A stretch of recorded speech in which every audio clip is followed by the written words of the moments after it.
Good enough for that. Small earthquake, and swing it around just a little bit more. There we go. Okay. Now we got our data. Open up your file. It says real estate that I sent you earlier, and you'll see at the top. Let me zoom in on this. Maybe we can see it.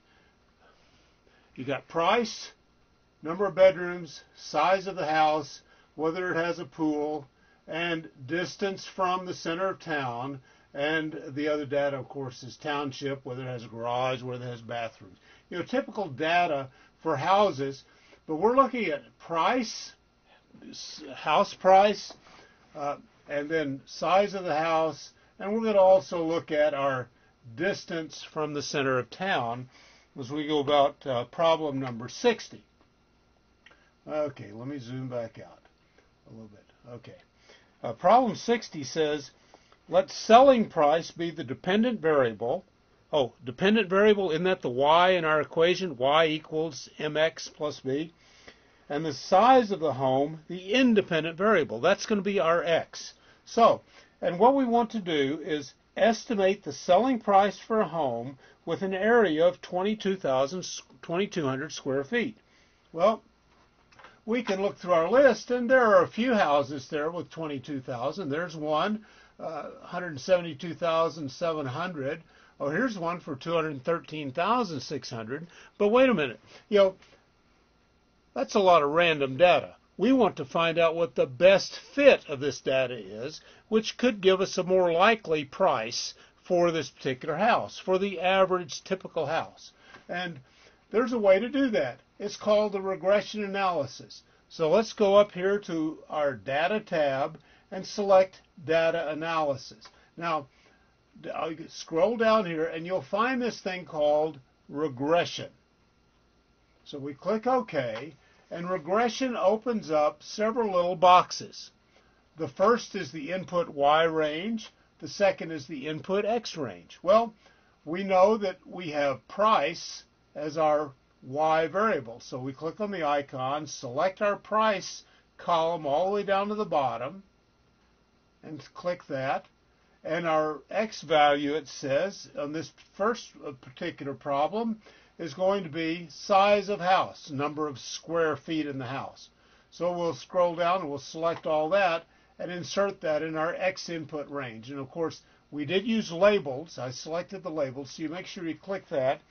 It also says get a 95% confidence level. So we'll click the confidence level box and say that's 95%.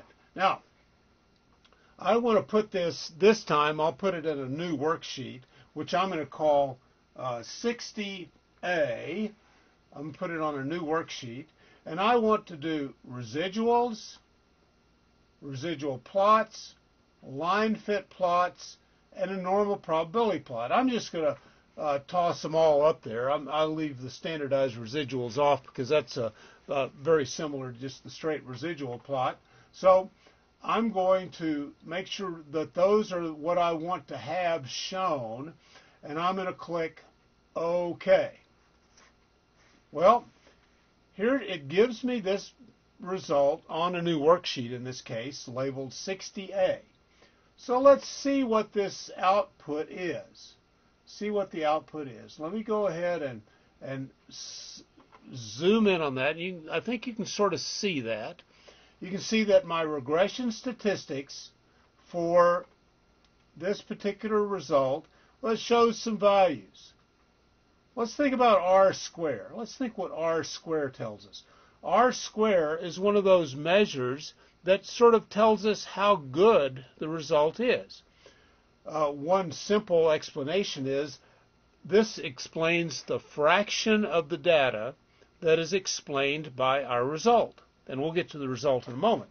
But the fraction of the data, this is a 13.76% explanation. And when we see the graph here in a few minutes, you'll see what I mean. But we come down here, and we'll notice that I have degrees of freedom indicated. For the residual, there's 103 degrees of freedom. For the regression, there's 1 degree of freedom. That's my sum of squares. Data, I have an F value that comes in. Remember, we did F scores at a previous chapter. And the significance of the F, well, that's 9.6 times 10 to the minus fifth. That is a very significant F score. So they like the result with that regard. And here's where we come down to our coefficients. Coefficients. Our intercept for our y equals mx plus b is 64. And our slope, this is size, our slope for that size is 0.0702. That tells me that every square foot, okay, you ready? This tells me that for every square foot increase in size of the house, that the value goes up by $0.07 thousand, or about $70. So, here's what it means for our result. The price of the house Y is going to be 0.0703 times size plus 64.8 thousand dollars. So here's basically what it means. That's what it's telling us. Interesting.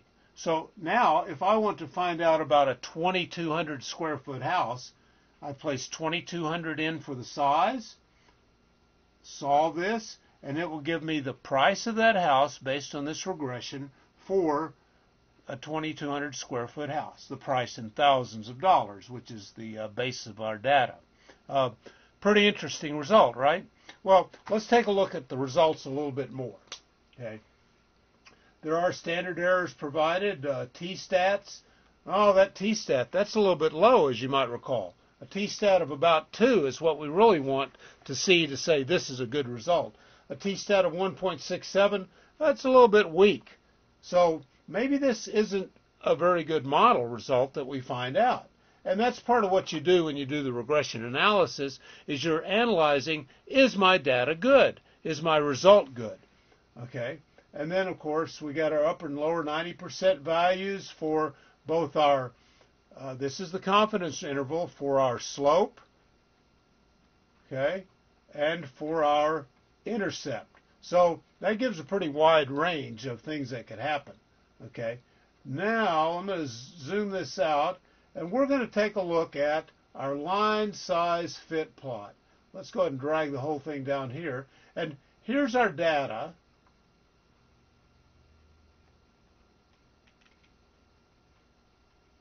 This is our data.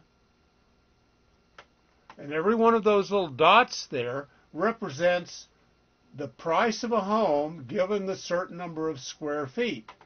The red dots represent the regression analysis result, or the computation of this equation, or the plotting of that equation on the graph.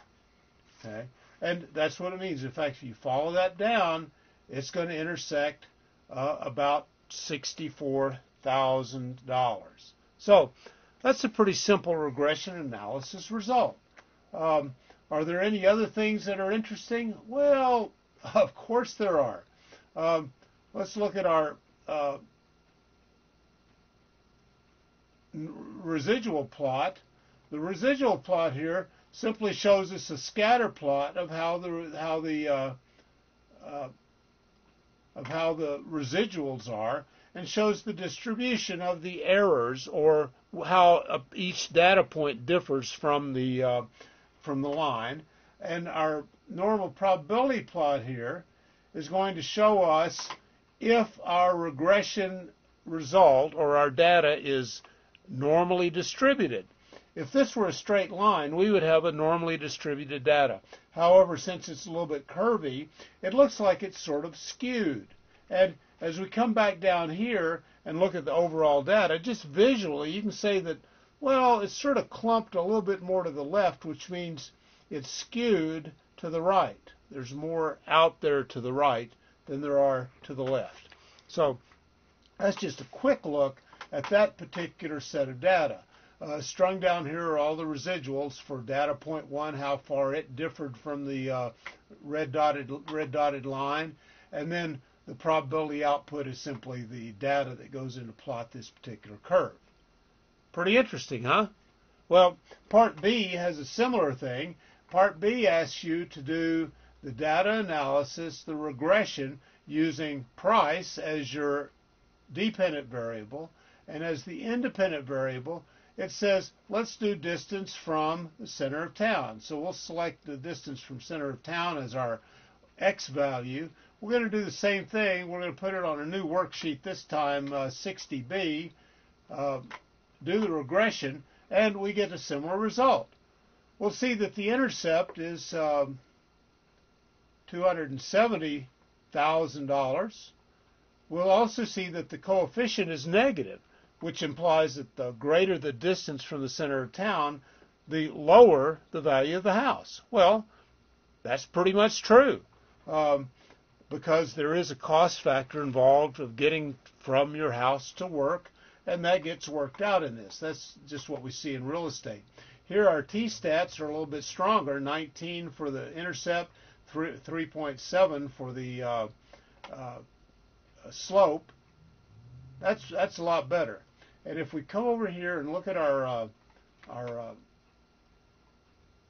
plot, our line fit plot, let me see if I expand this out. Well, you can sort of see we got our data scattered. That's the plot of our result, where y equals 270. Y equals minus 3.35x plus 270, mx plus b. And that's the residual. Thanks. That's the regression. Good luck.